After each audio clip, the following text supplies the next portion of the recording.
When I agreed to babysit my neighbor's kids, I didn't expect to get tied to a chair in their kitchen 3 hours later. My neighbor called me one afternoon completely panicking. "I'm so sorry, but my husband just had a heart attack. I need to get him to the hospital. Can you please watch my kids?" We weren't exactly close, but I had kids of my own and knew what she was going through. I told her not to worry, I'd be over immediately. She thanked me profusely and left the spare key under the door. I grabbed my purse and a few old toys from my kids' old belongings and walked over to my neighbor's house, thinking this would be an ordinary babysitting job. When I stepped inside, something felt off immediately. The kids, Bonnie and Freddie, were sitting on the couch in the dark living room, completely still, staring at the TV. Except the TV wasn't on. Just a black screen reflecting their scrawny, pale faces back at them. I stood in the doorway for a moment, waiting for them to turn around or say hello. Nothing. They didn't even blink. I closed the door behind me and the lock clicked loudly. "Hello?" Both heads turned toward me in perfect unison, like someone had pressed a button. Their expressions were blank, eyes empty. I tried to act normal, even though my stomach was churning. "Are you too hungry? I can make dinner." "We don't eat," Bonnie answered quickly. I laughed, thinking they were joking. "Of course you eat, honey. Everyone eats. How about tonight you can eat anything you want from the pantry?" I offered, knowing most kids would jump at the opportunity to empty out the junk food at home. But Bonnie and Freddie just stayed in their place, refusing any kind of meal or snack I offered. I brought them 2 glasses of water instead. But when I set it down on the living room table in front of them, Freddie hissed at it like a cat and kicked it away aggressively. "No food! No drink!" they shouted. I quickly picked up the glass and placed it in the sink, which quieted them down almost instantly. "So, do you guys want to watch a movie or something?" I asked quietly, trying to break the intense silence between us. "We want to read you a story," Bonnie whispered. She ran up the stairs and came back down to hand me a worn copy of Hansel and Gretel. I sat down on the couch, confused, while the kids climbed up next to me. Instead of her normal sweet voice, Bonnie read page after page in a low, almost threatening voice. When she got to the part about the witch's oven, she looked right at me, and the old woman burned up inside. I felt my heart starting to race, quickly realizing that this little favor was turning out into a huge mistake. I excused myself to the bathroom and phoned their mom. She answered on the 4th ring, sounding exhausted. "Hello, Louisa, is everything okay?" "The kids, they're acting really strange," I said quietly, not even sure how to explain everything that had happened tonight. She laughed. "Oh, they get like that sometimes. They're just going through a phase. They're good kids, I promise." Before I could explain further, my phone buzzed. She'd hung up and sent me $500 through Venmo with a note that said, "Thank you so much for helping us. I'll be home in an hour." I sighed, telling myself that it's only going to be 1 more hour. Everything would be all right. But when I stepped out of the bathroom, I quickly realized just how wrong I was.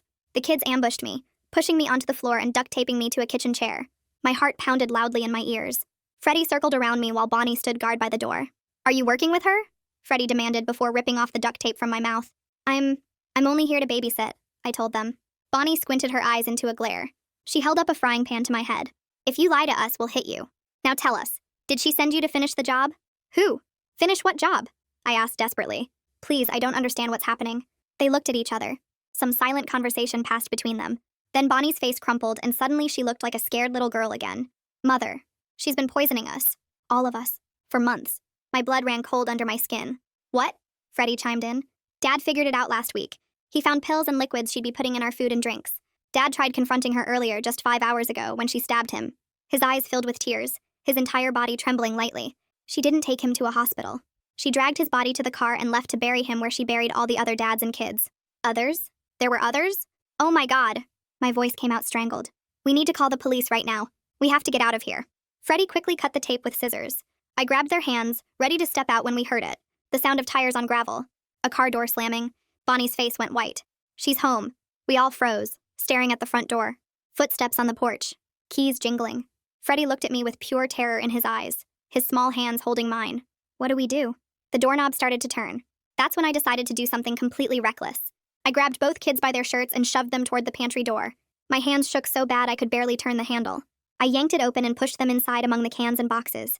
Bonnie's eyes were huge and wet with tears. Freddie's mouth open like he wanted to scream.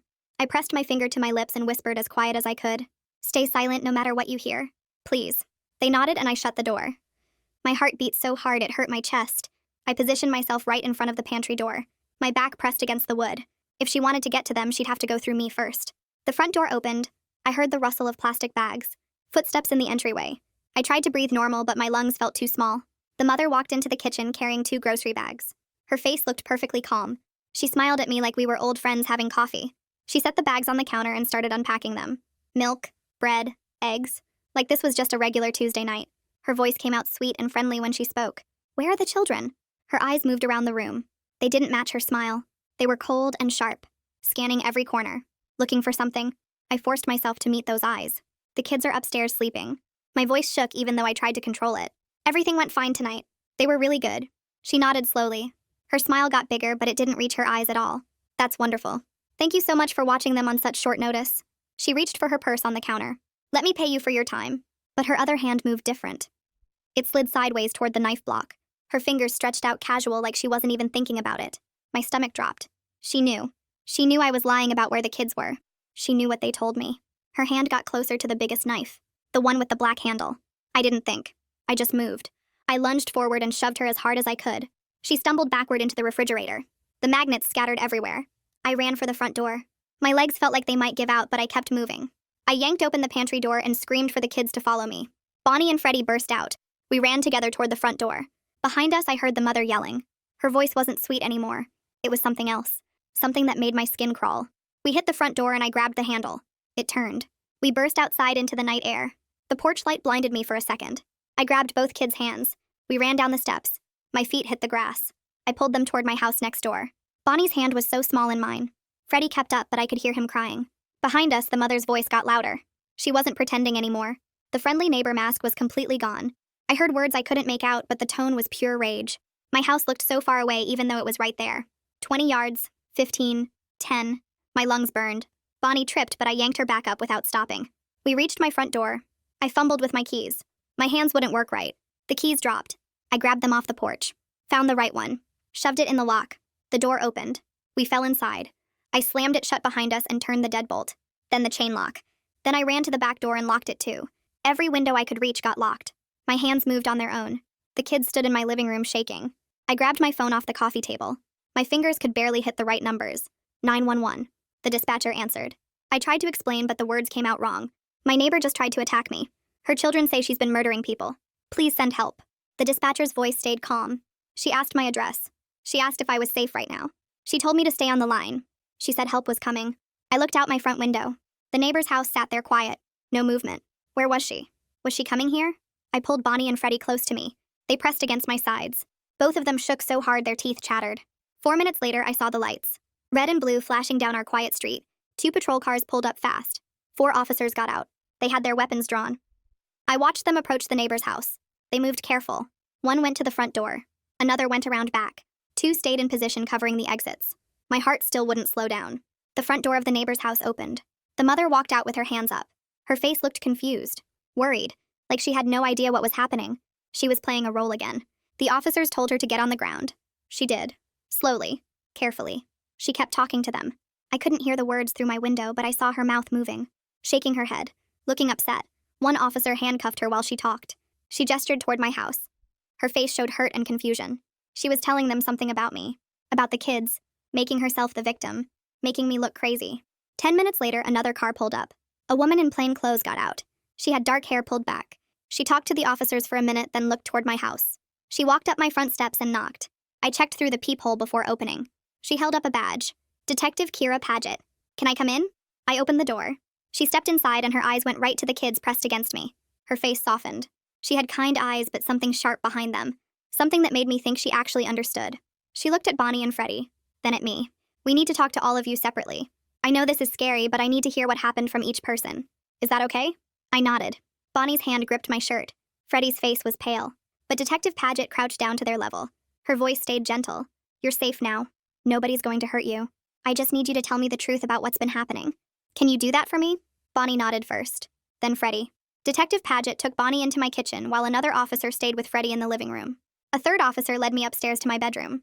I sat on the edge of my bed while she pulled out a notebook. She asked me to start from the beginning. I told her everything.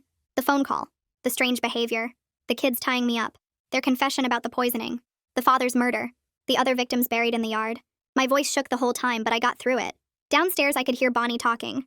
Her voice was so quiet I could barely make out the words through the floor. She was describing the pills, the liquids mixed into drinks, how their mother would watch them after meals to see what happened, how their father started refusing food a week ago after he found the bottles hidden in the basement. My hands clenched into fists on my bedspread. These babies had been living in a nightmare for months while I waved at their mother in the driveway and complained about the weather. The officer finished writing and asked if I needed anything. Water, medical attention. I shook my head. I just wanted to stay close to Bonnie and Freddie. She nodded and we went back downstairs. Freddie was still talking to his officer. His face was pale, but he kept going, describing the confrontation that afternoon. His mother and father arguing in the kitchen. The knife, the blood, his father falling, his mother dragging the body to the garage. Freddie's voice cracked, but he didn't cry. He just kept talking in this flat, empty tone that made my chest hurt. Detective Paget came out of the kitchen with Bonnie. She looked at me and I saw something hard in her expression. She believed them. She actually believed them. She told the other officers to stay with us while she went next door. I watched through my front window as she crossed the yard. The mother was still sitting in the back of a patrol car. Detective Paget opened the door and crouched down to talk to her. I couldn't hear the words, but I saw the mother's face change. The concerned neighbor mask fell away. Her mouth twisted. Her eyes went cold and sharp. Detective Paget stood up and closed the car door. She walked back to my house and came inside. She needed to search the property next door. She'd asked for permission. The mother refused. Detective Paget looked right at me when she said it. That refusal meant something. Innocent people don't refuse searches when their husband is missing and their children are making accusations. She was getting a warrant. It would take a few hours, but she'd have it by morning. She asked if we could stay here tonight. If the kids would be okay. I told her yes. Of course, yes. Bonnie grabbed my hand. Freddie pressed against my other side. Detective Paget's expression softened just a little. She promised someone would be outside all night. We'd be safe. Then she left with the other officers. I locked my doors and checked every window twice. I made the kids sandwiches, but they barely touched them. We ended up on my couch together. Both of them curled against me. I turned on a movie, but nobody watched it. We just sat there in the blue glow while police cars sat outside both houses. I didn't sleep. Every sound made me jump. Every car driving past made my heart race. But the kids eventually dozed off against me. Exhausted. I held them and watched the sky slowly turn gray through my windows. At dawn, I heard vehicles pulling up outside. I looked out carefully. Detective Paget was back. She had 4 other people with her. They wore jackets that said forensics across the back. They carried equipment, cases, cameras. Detective Paget saw me in the window and gave a small nod. They had the warrant. I watched them walk up to the neighbor's house. One of them used bolt cutters on the garage door. It rolled up slowly. Detective Paget went in first with her flashlight. She was in there maybe 2 minutes. When she came out, her face was different. Harder. She pulled out her radio and said something I couldn't hear. Within 10 minutes, 3 more cars arrived. Crime scene tape went up. More people in forensics jackets swarmed the garage. I pulled back from the window. I didn't want to see any more. But I knew what they'd found. Freddie woke up and looked at me. His eyes were red and puffy. He asked if they found his dad. I nodded. I couldn't lie to him. He'd been right about everything so far. Freddie didn't cry. He just stared at the wall and nodded back, like he'd known all along, but part of him had been hoping he was wrong. Bonnie woke up next. She looked at her brother and then at me. She knew too. We sat together in silence while the crime scene team worked next door. Around noon, Detective Paget knocked on my door. She asked if she could speak to Bonnie. There was something else they needed to find. Bonnie stood up slowly. She looked scared but determined. She told the detective about the shed, the one in the far corner of the backyard behind the trees. Their mother kept it locked. She never let anyone go near it. Bonnie had seen her going in and out at night sometimes, carrying things. Detective Paget thanked her and went back outside. I watched them head to the backyard. They cut the lock off the shed. The door swung open. Even from my window, I could see Detective Paget's reaction. She stepped back, pulled out her phone, made a call. 20 minutes later, a woman in a suit arrived. She went into the shed, came out carrying a clear evidence bag. Inside was a notebook. She was wearing gloves and she held it carefully like it might explode. They kept pulling things out. Bottles, syringes, more notebooks, bags of pills. They filled box after box with evidence. Then someone showed up with a machine on wheels. They started pushing it around the backyard in a grid pattern, the ground-penetrating radar Freddie had mentioned. It beeped and clicked as they moved it slowly across the grass. Every few minutes, they'd stop and mark a spot with a flag. By the time they finished, there were 6 flags scattered across the yard. 6 spots where the ground had been disturbed, where something was buried that shouldn't be there. The excavation started immediately. They brought in people with shovels and screens and more cameras. They worked carefully, slowly, documenting everything. I couldn't watch anymore. I closed the curtains and turned on cartoons for the kids, tried to create some kind of normal in the middle of this nightmare. But we all knew what was happening outside, what they were digging up. By evening, Detective Paget came back. Her face looked tired. She sat down across from us. They'd found 3 bodies so far. They'd keep digging tomorrow. She was sorry we had to be here for this. Sorry the kids had to know. But she needed to ask more questions. A man arrived right after her. He introduced himself as Julian Ramos from Child Protective Services. He had kind eyes and a gentle voice. He explained that Bonnie and Freddie needed placement, foster care, at least temporarily until everything got sorted out. Bonnie grabbed my hand hard enough to hurt. Freddie pressed against me and wouldn't look at Julian. They didn't want to go with him. They didn't want to leave. Julian looked at me, asked if I'd be willing to keep them here, just for now. Emergency placement. I said yes before he even finished asking. Of course, yes.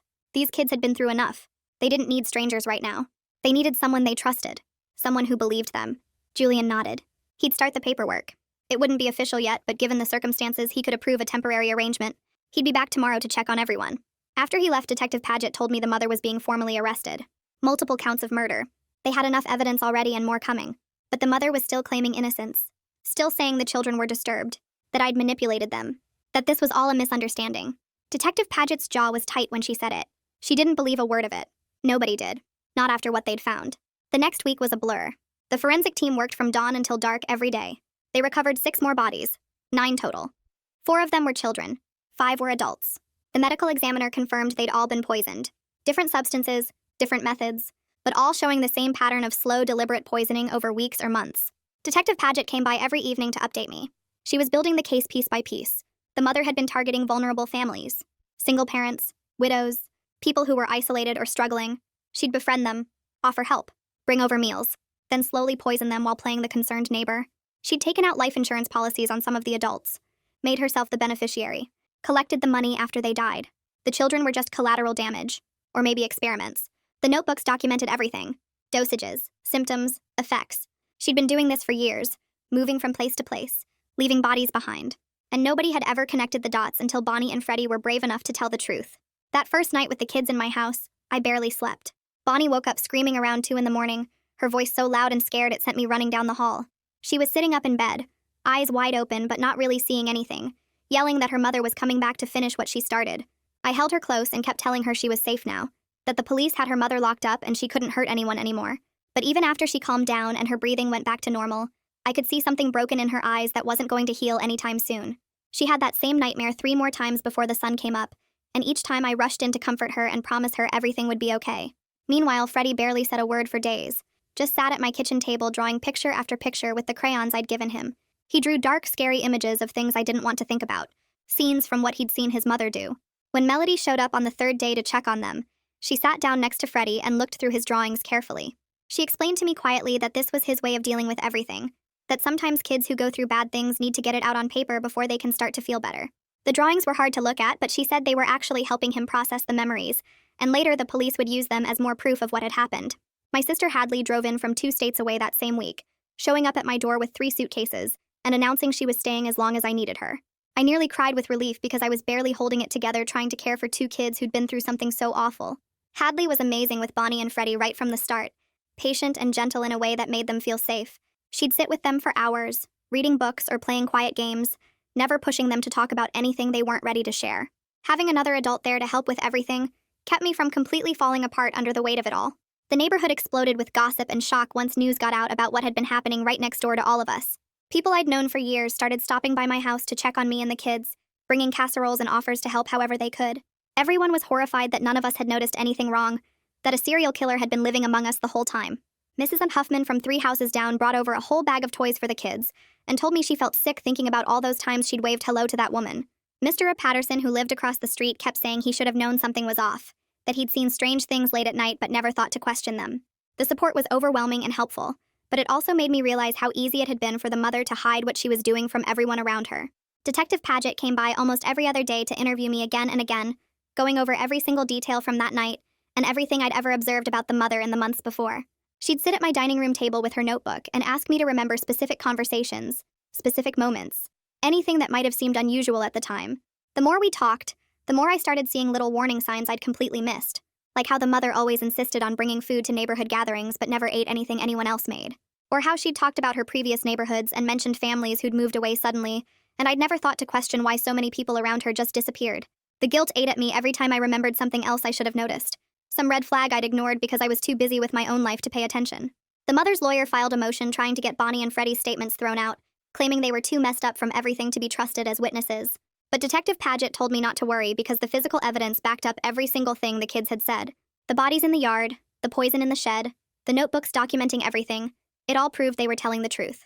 If anything, their testimony was even stronger now, because the evidence showed they'd been describing real events they'd actually witnessed, not making things up like the lawyer tried to claim. Julian stopped by about 2 weeks after everything happened to talk about what would happen with Bonnie and Freddie long term. He explained that they'd need foster placement, maybe even adoption down the road, and that the state would start looking for the right family to take them in. Then he looked at me seriously and asked if I'd ever considered becoming their foster parent, given how attached they'd become to me and how they didn't want to trust anyone else right now. The question caught me completely off guard, even though part of me had been wondering the same thing. I was scared out of my mind about taking on that kind of responsibility, about whether I could actually handle raising two kids who'd been through something so terrible. But when I thought about sending them to live with strangers, people they didn't know who hadn't been there that night, I knew I couldn't do it. Hadley found me sitting on the back porch later that evening, staring at nothing and trying to figure out what to do. She sat down next to me and said she thought I should say yes, that those kids needed me, and she could see how much I already cared about them. She promised she'd stay and help me through the whole fostering process, that I wouldn't have to do any of it alone. That conversation gave me the courage to call Julian back and tell him I wanted to move forward with becoming their foster parent. Melody started coming to my house twice a week to do therapy sessions with both kids, since they were too afraid to go anywhere unfamiliar. She'd work with them in the living room while I stayed in the kitchen, teaching them ways to cope when the scary thoughts came back. She spent a lot of time helping them understand that what happened wasn't their fault, that they'd done nothing wrong and their mother's choices were not because of anything they'd done. Watching her work with them gave me hope that maybe they really could heal from this eventually. Prosecutor Enrique showed up one afternoon to talk to me about the trial, explaining that my testimony about the night I rescued the kids would be really important for the case. He seemed confident they had more than enough evidence to convict the mother, but he wanted to make sure the children were protected throughout the whole legal process. He told me they could do video statements instead of making Bonnie and Freddie testify in person, which was a huge relief because I didn't want them anywhere near that courtroom or their mother. Over the next few weeks, Detective Paget kept calling with updates about what they were finding. She came over one afternoon while the kids were doing homework at the kitchen table and asked if we could talk privately. We stepped onto the back porch and she pulled out a folder thick with papers. The mother had been using different names for over 20 years, moving from state to state and leaving people dead behind her every single time. Detective Paget showed me driver's licenses with the same face but 4 completely different names: Sarah Mitchell in Oregon, Jennifer Walsh in Nevada, Catherine Brooks in Arizona, and finally the name I knew her by here. Each identity lasted about 5 years before she disappeared and started fresh somewhere else.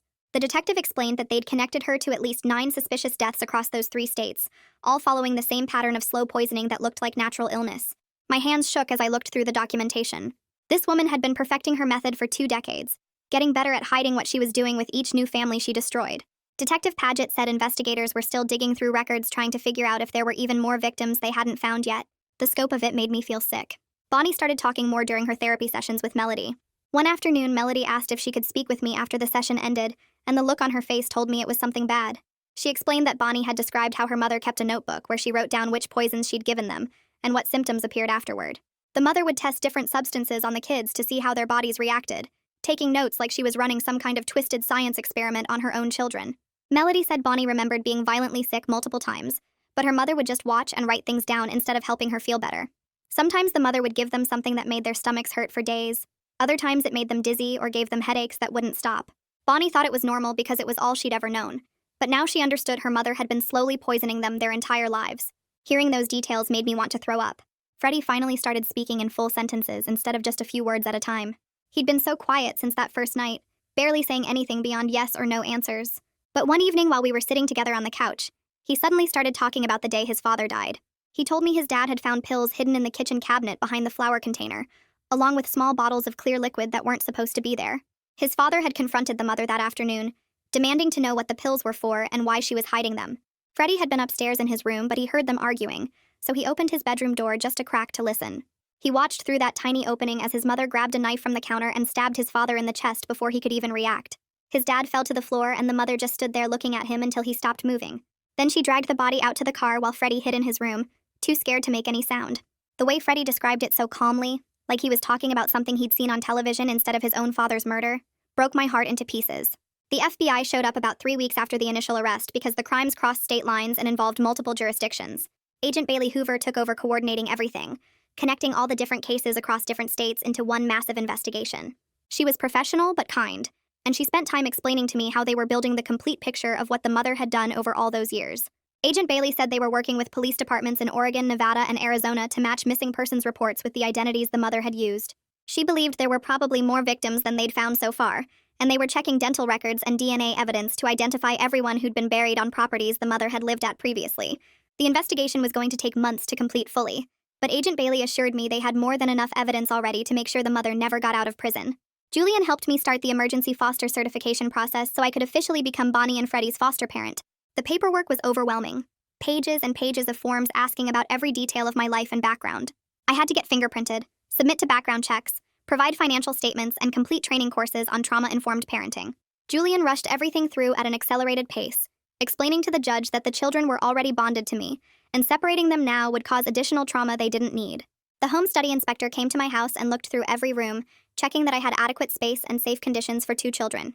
She asked me dozens of questions about my parenting philosophy and how I planned to handle the kids' trauma symptoms. 3 weeks later, the judge approved temporary placement with me while my full certification went through the normal process. Julian brought over the official paperwork, and I signed it with tears running down my face, knowing these kids were really staying with me. Hadley quit her job and moved in permanently to help me take care of Bonnie and Freddie. She found a remote work position that let her work from home, so she could be there whenever I needed backup with the kids. Having her there made everything easier because raising 2 traumatized children by myself felt impossible some days. Hadley was amazing with them, patient and gentle even when they had meltdowns or nightmares. She helped with homework, made meals, and gave me breaks when I was too exhausted to function. The kids started calling her Aunt Hadley within the first week, and watching them bond with her gave me hope that we could really make this family work. The preliminary hearing happened on a cold morning in late fall. I had to testify about what happened the night I rescued the kids, and I was so nervous I thought I might throw up in the courtroom. The prosecutor asked me to describe everything I'd seen and heard, and I told the truth about how the children had tied me up, because they thought I was working with their mother, how they'd revealed she was poisoning them, and how we'd barely escaped when she came home. The mother sat at the defense table staring at me with pure hatred in her eyes, and I had to force myself to keep talking, even though her glare made my skin crawl. When I described hearing about the father's murder and the other victims buried in the yard, several people in the courtroom gasped. The judge denied bail immediately, stating that the mother was clearly a flight risk and a danger to the community. As the bailiff led her away, she turned and looked right at me with such intense hatred that I started shaking and couldn't stop even after she was gone from the room. Bonnie started sleeping through most nights without waking up screaming. The nightmares still happened sometimes, but they were getting less frequent as the weeks passed. One morning I was making breakfast, and Hadley said something silly about the pancakes looking like alien spaceships. Bonnie actually smiled, a real, genuine smile that lit up her whole face. It was the first time I'd seen her look like a normal, happy kid instead of a traumatized victim. That small moment of joy gave me so much hope that maybe she really could heal from everything that had happened. Freddie's drawing started changing around the same time. For weeks, he'd been drawing dark pictures with scary images that showed the trauma he'd experienced. But then one afternoon, I noticed him working on something different.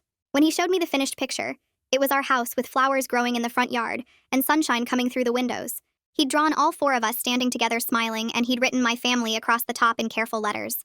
Melody said this shift represented his brain starting to feel safe enough to imagine positive futures, instead of just reliving the past. More victims got identified as investigators matched dental records and DNA with missing persons reports from across multiple states. Families who'd been searching for loved ones for years finally got answers about what happened, though the truth was more horrible than anyone had imagined. Agent Bailey called to tell me they'd confirmed 13 victims so far, with several more possibilities still being investigated. Each identification meant another family learning their loved one had been slowly poisoned and buried in a backyard. Another set of people whose lives had been destroyed by the woman who'd lived next door to me. 3 weeks later, the mother's defense team filed motions claiming she was legally insane during the murders. Her lawyers brought in their own psychiatrists who tried to argue she couldn't tell right from wrong, but the prosecution's evaluations told a completely different story. 3 separate doctors examined her over multiple sessions, and all reached the same conclusion. She was perfectly sane and had been planning every murder carefully for years. The evaluations showed she understood exactly what she was doing, knew it was wrong, and did it anyway because she enjoyed it. One psychiatrist explained that she showed clear evidence of planning, covering her tracks and manipulating others to avoid detection. Those behaviors proved she knew her actions were criminal and worked hard to hide them. The judge denied the insanity defense motion after reviewing all the psychiatric reports. Detective Paget called me one afternoon to share new evidence they'd discovered during the property search. Investigators found 3 journals hidden in a locked box buried under the shed floor. The mother had been documenting her murders in disturbing detail for over 20 years. She wrote about watching her victims get sicker, describing their symptoms like a scientist taking notes on an experiment. The journals included dates, dosages of different poisons, and observations about how long each substance took to work. Detective Paget's voice was tight with anger as she read some of the entries over the phone. The mother had written about enjoying the power she felt watching people slowly die while pretending to be their caring friend. She described the thrill of attending funerals and comforting other family members while knowing she'd caused the death. The entries showed she specifically targeted vulnerable people who trusted her easily. Single parents, elderly neighbors, families going through hard times. She'd befriend them, gain their trust, then start poisoning them while playing the helpful neighbor, bringing meals and offering support. Detective Paget said reading those journals was one of the hardest things she'd done in 20 years of police work. 2 months after the kids came to stay with me, I completed my emergency foster certification. Julian had fast-tracked the process given the circumstances and the children's clear attachment to me. The final home study went well, and the social worker wrote a strong recommendation in her report. The judge scheduled a hearing to grant temporary custody officially. I brought Bonnie and Freddie with me to the courthouse for the custody hearing. They sat quietly in the waiting area while I met with Julian to go over the final paperwork. When the judge called us into chambers, both kids held my hands tightly as we walked in together. The judge asked them a few gentle questions about how they felt living with me. Bonnie told her she felt safe for the first time in years. Freddie said I made him breakfast every morning and helped him with his homework. The judge smiled and signed the custody order granting me full temporary guardianship. When we got back to the car, I told them the news officially. They both threw their arms around me at the same time, nearly knocking me over with the force of their hug. Bonnie whispered something against my shoulder that made my heart stop. She called me Mama Lou instead of just Louisa. Freddie repeated it, trying out the name. Mama Lou. I started crying right there in the courthouse parking lot, holding these two brave kids who'd survived something horrible and were choosing to trust me with their hearts. The prosecutor scheduled a meeting to discuss the trial timeline. Enrique sat across from me in his office and spread out a massive file of evidence on his desk. He explained the case was so complex with so many victims that organizing everything would take months. The trial date got set for 4 months away to give his team time to prepare properly. I asked about Bonnie and Freddie having to testify and face their mother in court. Enrique shook his head immediately and said absolutely not. He'd already arranged for video depositions where the kids could give testimony from a safe location with only Melody present. The recordings would be played at trial, so the children never had to be in the same room as their mother again. He promised me he'd do everything possible to protect them from further trauma during the legal process. Melody started a support group for child abuse survivors that met twice a week at her office. She asked if Bonnie might be ready to join and meet other kids who'd been through similar experiences. I talked to Bonnie about it carefully, explaining she'd be with other children who understood what trauma felt like. She was nervous but agreed to try one session. The first meeting was hard and she barely spoke to anyone. But the second week, she sat next to a girl named Arky who'd also lost a parent to violence. They colored together quietly while the other kids talked. By the fourth session, Bonnie was participating in group activities and even smiled at something another kid said. Melody told me later that Bonnie was starting to trust that not every adult would hurt her. She was learning that some grown-ups actually kept kids safe like they were supposed to. Watching her make friends with other survivors gave me hope that she could build normal relationships eventually. One evening, about 3 months after they came to live with us, Freddie appeared in the kitchen doorway while I was making dinner. Hadley was setting the table and Bonnie was doing homework at the counter. Freddie walked up to me and tugged on my sleeve to get my attention. He looked up at me with those serious eyes and asked if he could call me Mom instead of Mama Lou. His voice was small and uncertain, like he was afraid I might say no. I knelt down so we were eye level and told him yes, of course he could. I'd be honored to be his mom. He hugged me tight and I felt tears streaming down my face again. Hadley came over and Freddie looked at her shyly. He asked if she could be Aunt Hadley officially. She scooped him up and spun him around, saying she'd been waiting for him to ask. Bonnie watched all this from her seat and then announced she wanted to call me Mom too. Just like that, we became a real family with official names and roles. The structure seemed to help both kids feel more secure, like they finally belonged somewhere permanent. The community response to our situation was overwhelming in the best way possible. Neighbors started a meal train that delivered dinner to our house 3 times a week. People donated clothes, toys, and school supplies for the kids. Several parents from Freddie's school offered to babysit anytime I needed a break. The local church organized a fundraiser that raised enough money to cover therapy costs for the next year. Complete strangers sent gift cards and encouraging notes. One woman who'd followed the case in the news sent a care package with books and games for Bonnie and Freddie. The support helped me manage the enormous responsibility of caring for 2 kids with severe trauma while preparing to testify at trial. I couldn't have done it alone, and I didn't have to because the whole community wrapped around us with help. Agent Bailey called with an update on the full scope of the investigation. Her team had identified 17 confirmed victims across 4 different states. The murders spanned 23 years, starting when the mother was only 22 years old. She'd been killing for longer than I'd been alive. Bailey explained the mother had moved frequently, changing identities and starting over in new communities where no one knew her history. She'd perfect her methods in one location, then move before anyone connected the deaths. In each place, she'd target vulnerable families, gain their trust, and start poisoning them slowly. The early murders were less sophisticated, but she got better at it over time. By the time she moved to our neighborhood, she'd refined her techniques to the point where doctors rarely suspected anything beyond natural illness. Bailey said the mother had gotten bolder with each successful kill, taking more risks because she believed she was too smart to get caught. 4 months after that terrible night, Bonnie's nightmares started happening less often. She'd wake up screaming maybe once a week instead of every night. During the day, she started talking about normal kid things she wanted to try. One morning at breakfast, she asked if I could teach her to ride a bike like the other kids in the neighborhood. Another time, she mentioned wanting to get a dog someday, maybe a golden retriever. These small hopes about the future showed me her brain was starting to believe she had a future worth planning for. Melody said this shift represented huge progress in Bonnie's healing. She was moving from survival mode into actually living again. The video depositions took place at a child advocacy center designed to be comfortable and non-threatening. Melody accompanied both kids into the interview room while the lawyers and court reporters set up equipment. I waited in the observation room watching through one-way glass as Bonnie went first. She sat in a big comfortable chair holding a stuffed animal Melody had given her. The prosecutor asked questions gently, and Bonnie answered in a clear, steady voice. She told the whole story about the poisoning, finding her father, and the night I came to babysit. Her hands shook sometimes, but she kept talking, describing everything she'd witnessed. When it was Freddie's turn, he brought one of his drawings to hold. He explained what their mother had done with heartbreaking honesty, his voice never wavering even though tears ran down his face. Both kids were incredibly brave, telling their truth despite being terrified. After the depositions ended, Enrique told me their testimony was powerful and would be crucial evidence at trial. The jury would see exactly what these children survived and how credible their accounts were.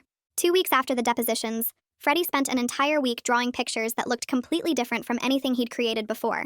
Instead of the dark scenes with shadows and fear, his papers filled up with bright colors showing our house, the three of us together, flowers in the yard.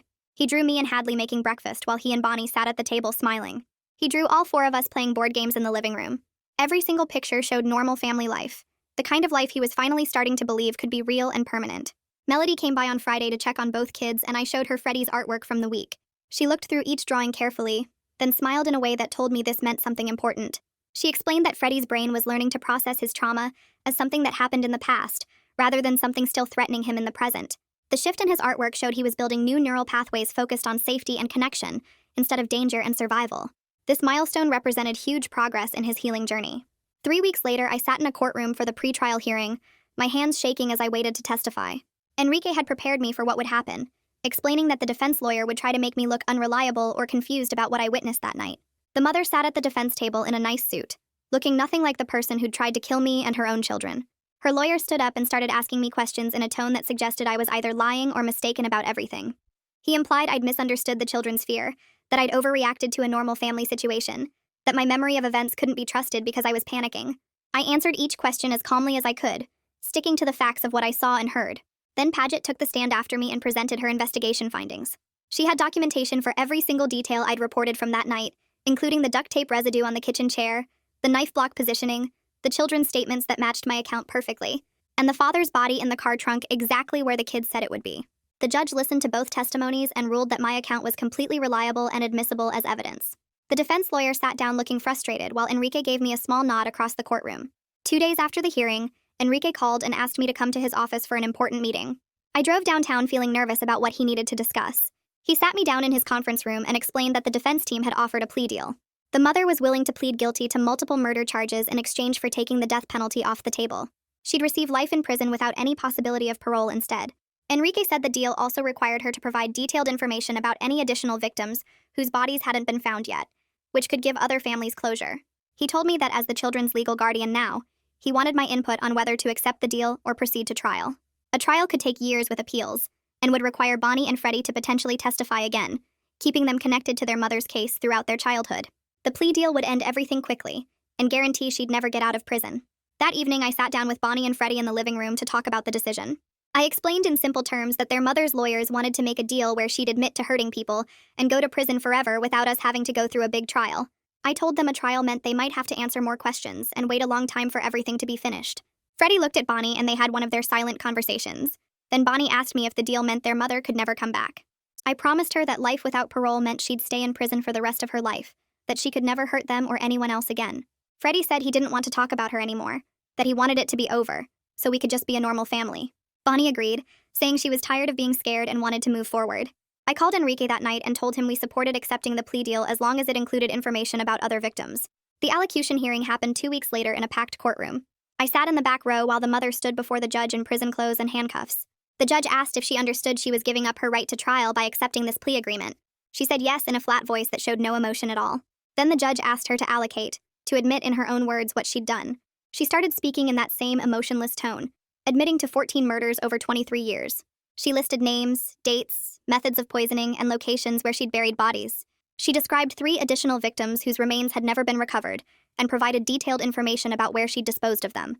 Her voice never wavered or changed, like she was reading a grocery list instead of confessing to destroying families and ending lives. She showed absolutely no remorse, no guilt, no recognition that the people she'd killed mattered.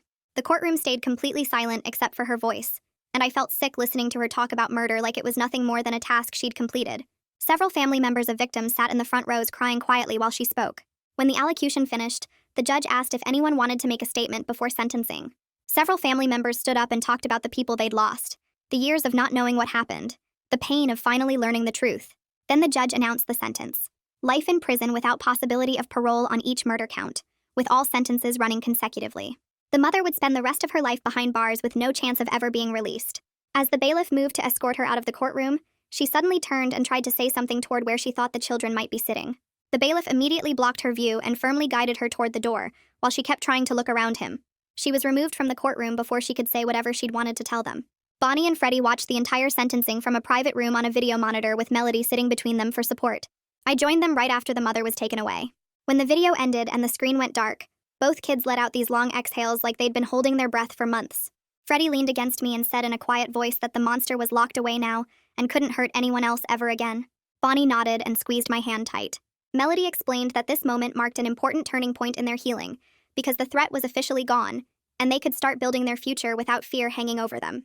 The following week, we started trauma-focused therapy as a family unit instead of just individual sessions for the kids. Melody guided all of us through exercises about building healthy attachment after severe trauma.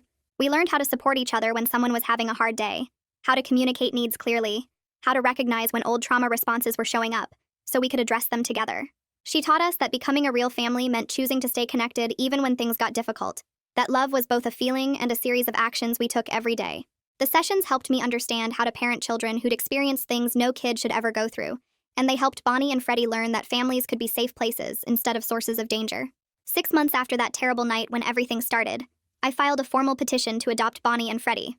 Julian came to my house with all the paperwork and sat at my kitchen table going through every form.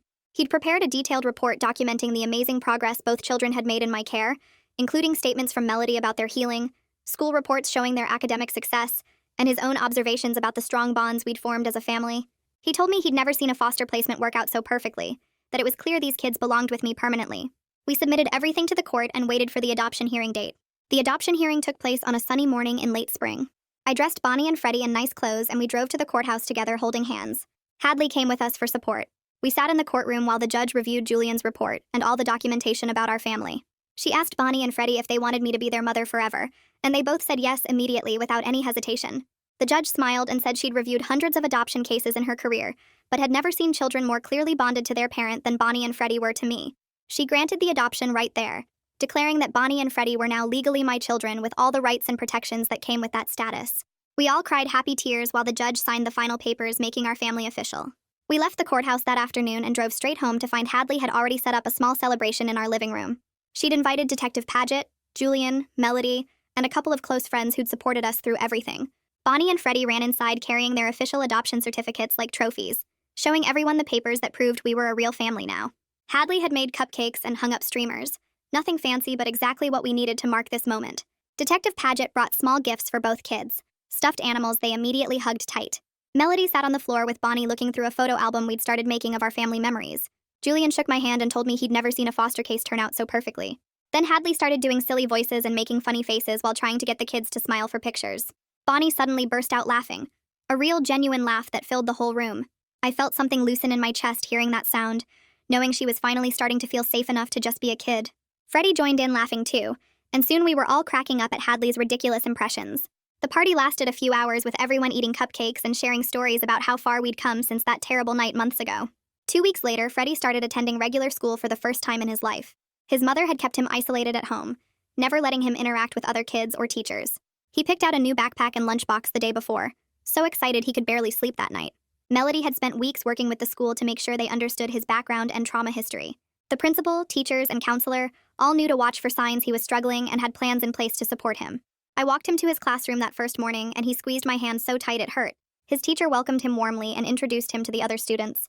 I could see he was nervous, but also genuinely excited to finally be around kids his own age. When I picked him up that afternoon, he talked nonstop about everything he'd learned and done. He'd made a friend named Marky who liked drawing just like him. The teacher said he participated well and seemed eager to learn. Over the following weeks, he settled into the routine beautifully, coming home each day with stories about his classes and new friends. Around the same time, Bonnie started taking riding lessons at a therapeutic center that worked with kids who'd been through trauma. The place specialized in using horses to help children build confidence and process difficult emotions. Her first day, she was quiet and hesitant, standing at the fence watching the horses move around the paddock. The instructor was patient, letting Bonnie take her time approaching the animals. By her third lesson, she was brushing and feeding a gentle brown mare. By the fifth lesson, she was actually riding, sitting tall in the saddle with the biggest smile on her face. She named her favorite horse Hope, and every single one of us watching understood what that meant. This little girl who'd survived so much horror was choosing to believe in better things ahead. She went to lessons twice a week, and I could see her confidence growing each time. She started standing straighter, speaking up more, trusting that good things could happen to her. The instructor told me Bonnie had a natural way with the horses, that they responded to her gentle approach. One evening, Detective Paget stopped by our house unannounced. The kids tensed up when they saw her car pull into the driveway, old fear responses kicking in automatically. But she came bearing pizza and told them she just wanted to check on how they were doing. We all sat around the kitchen table eating while she gave us an update on the investigation. All the evidence had been processed and the case was officially closed. She looked directly at Bonnie and Freddie and told them they were the bravest kids she'd ever met. She explained that by telling the truth about what their mother had done, they'd saved other people's lives. Their mother would have kept killing if they hadn't spoken up. She said sometimes being brave means being scared but doing the right thing anyway, and that's exactly what they'd done. Freddie asked if their mother could ever get out of prison. Detective Paget promised them she'd be locked away for the rest of her life, that she could never hurt anyone again. That conversation seemed to lift a weight off both kids, giving them the closure they needed to really start moving forward. A month later, we attended a memorial service for all 17 victims the investigation had identified. Families gathered from different states to honor their lost loved ones, and finally get some answers about what had happened. The service took place at a community center with photos of each victim displayed around the room. Bonnie and Freddie were nervous about going, but Melody thought it would help them see they weren't alone in this, that other families understood their pain. Several family members approached us during the reception afterward. An older woman whose daughter had disappeared 5 years ago hugged Bonnie and thanked her for being brave enough to tell the truth. A man who'd lost his son told Freddie that his courage had brought justice for so many people. Another mother whose whole family had been killed shook my hand with tears in her eyes, thanking me for protecting the kids and making sure their mother faced consequences. The memorial was hard, but also healing in its own way, connecting us to other survivors and victims' families who truly understood what we'd been through. On the drive home from the memorial, Bonnie was quiet in the back seat, staring out the window. Then she suddenly spoke up and said she wanted to help other kids someday, who were too scared to tell the truth about abuse. She was only 9 years old, but already thinking about how to turn her trauma into something that could help others. I glanced at her in the rearview mirror and saw real determination in her eyes. She said maybe she could talk to kids who were going through bad things and show them it was okay to ask for help. Freddie nodded and said he wanted to help too, that maybe they could both do something to make sure other kids didn't have to suffer like they had. I told them that was an amazing goal, and that when they were older, we'd figure out ways they could share their story to help others. Melody later told me this kind of thinking showed incredible strength, that many trauma survivors eventually find purpose in helping others heal. A full year passed since that night when everything started. Our family had transformed in ways I never could have imagined back then. The kids were healthy now, having gained weight and color in their cheeks. They were happy most days, laughing and playing like normal children. They still had hard moments when old fears surfaced, but they'd learned to talk about their feelings and ask for help when they needed it. They trusted that this safety and love we'd built together wasn't temporary, that I wasn't going anywhere. Hadley had become an amazing co-parent, providing stability and support that made everything easier. She had a natural way with the kids, knowing when to be silly and when to be serious. The four of us had created real family bonds, choosing each other every single day. We had routines and traditions now, weekly movie nights and Sunday morning pancakes. We celebrated birthdays and holidays together. We supported each other through good days and bad days. This was what family was supposed to feel like, and all of us knew how lucky we were to have found it. Freddie brought home his report card one afternoon and practically ran through the front door waving it in the air. He'd made honor roll for the first time, straight A's and B's across every subject. His teachers had written comments about how kind he was to other students, how creative and helpful he'd become in class. The scared, silent boy from that first terrible night had grown into a confident young person who smiled easily and made friends naturally. I hung his report card on the refrigerator with magnets and took him out for ice cream to celebrate. He told me about a science project he was working on and a book he was reading for English class. He had hopes and dreams now, talking about maybe becoming an artist or a teacher when he grew up. Watching him thrive like this made every hard moment of the past year worth it. He'd been given a chance to just be a kid, to learn and grow in safety, and he was taking full advantage of it. Bonnie had been asking about getting a dog for months. Melody thought it would be good for her, that caring for an animal could help build her sense of capability and provide emotional support. We visited the local shelter together, and Bonnie immediately connected with a gentle mixed breed who'd been rescued from a bad situation just like her. She named him Lucky, and from that first day, they were inseparable. Lucky slept in her room and followed her everywhere around the house. Bonnie took full responsibility for feeding him, walking him, and training him. She worked with a professional trainer to teach Lucky basic commands and good behavior. The process of training Lucky seemed to help Bonnie feel more in control of her own life, showing her she could be patient and kind while still setting boundaries. Lucky became her constant companion, seeming to sense when she was having a hard day and staying close to comfort her. I'd often find them curled up together, Bonnie reading aloud while Lucky rested his head on her lap. We took our first real family vacation that summer, driving to the beach for a long weekend. Neither Bonnie nor Freddie had ever seen the ocean before. When we finally arrived and they caught their first glimpse of the water stretching endlessly toward the horizon, their faces lit up with pure wonder. They ran down to the sand immediately, kicking off their shoes and racing toward the waves. I stood back with Hadley watching them play, splashing in the shallow water and collecting shells. They built sand castles and buried each other in sand and chased seagulls along the shore. They looked like completely different children from the scared, traumatized kids I'd met a year ago. These were happy, free children who trusted the world enough to play and explore. That evening we had dinner at a seafood restaurant and the kids tried new foods without fear, knowing nothing they ate would hurt them. We walked on the beach after sunset, the four of us holding hands and talking about our favorite parts of the day. I looked at my family, this beautiful, unexpected family we'd built from tragedy and trauma, and felt grateful for every moment that had led us here. Our last therapy session with Melody happened on a sunny Thursday morning in her cozy office. The kids sat comfortably on the floor playing with building blocks while Melody and I talked, something that would have been impossible a year ago when they couldn't stand to be separated from me even for a minute. Melody watched them build a tower together, working as a team and laughing when it fell over. She turned to me with a smile that reached her eyes and told me our family had done something most people thought couldn't happen after trauma this severe. We'd built real attachment, the secure kind that would let these kids grow up knowing they were safe and loved. She said she was completely confident they'd keep getting better with the foundation we'd worked so hard to create. Bonnie looked up right then and asked if we could get ice cream after this, her voice light and normal like any other kid asking for a treat. That moment felt like proof of everything Melody was saying. 2 years had passed since that horrible night when I'd grabbed 2 terrified kids and run for our lives. Now I stood in Bonnie's doorway watching her arrange her stuffed animals on shelves painted the purple she'd picked out herself. Books lined another wall, some we'd read together 100 times. Freddie's room across the hall had posters of planets and rockets covering the blue walls, his drawings scattered across his desk. I tucked Bonnie in first, pulling her favorite blanket up around her shoulders. She wrapped her arms around my neck tight and whispered that she loved me. Freddie did the same when I sat on his bed, his hug fierce and real. Walking back downstairs, I felt something settle deep in my chest, a certainty I'd never experienced before. We were going to be okay, truly okay. We'd survived the absolute worst thing I could imagine and somehow built something beautiful and strong from those ashes. That's what family really meant. Not blood or biology, choosing each other every single day and building safety together. The nightmares still came sometimes and hard days happened, but we faced everything as a team now.